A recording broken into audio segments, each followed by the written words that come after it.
Breaking news, the Trump administration just announced a massive deal. It's going to radically reshape the way admissions works at Dartmouth, Penn, Brown, MIT, USC, and basically every other top college in America. So hang out, I'm going to explain to you guys exactly what's changing and what you should be doing differently next cycle. Back in March, the federal government froze billions of dollars in funding that normally would have gone to Ivy League and other top colleges. And ever since then, they've been negotiating the terms by which those funds might return to these universities, especially since they comprise about 25% of the budget at a lot of these top schools. So removing them was a huge burden to these colleges. Now, the terms that the federal government is offering have actually finally been released. And there's a few key points to note. The first one is that they want to remove race and sex from college admissions. Now, this is echoing the Supreme Court ruling from a couple of years back. But what they want the universities to do now is to enact specific policies to conform to the Supreme Court's order.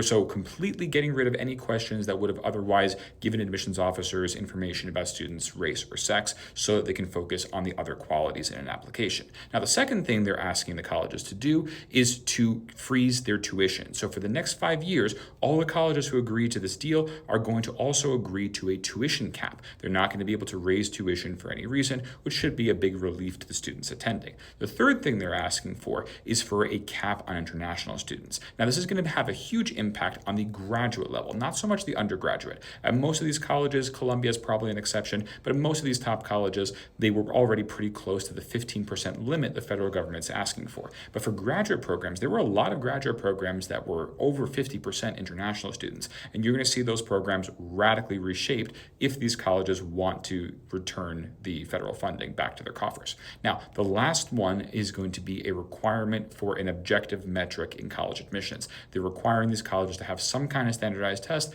like the SAT or ACT as part of their admissions process to guarantee that the students who are attending these colleges are academically capable to do it. Now, all these are the conditions of the deal to return the federal funding. The colleges aren't being forced to do this, but you can expect that because it's such a huge chunk of their funding, it's pretty close to being forced. So most of these colleges, and even a bunch of colleges I didn't list, are going to be accepting this deal in the next year. Now, what does this mean for you as a student? Well, the first is that you probably should be studying for the SAT or ACT. That's going to be a big factor with this. And if you're from outside the US, I want you to broaden your options, especially for graduate programs.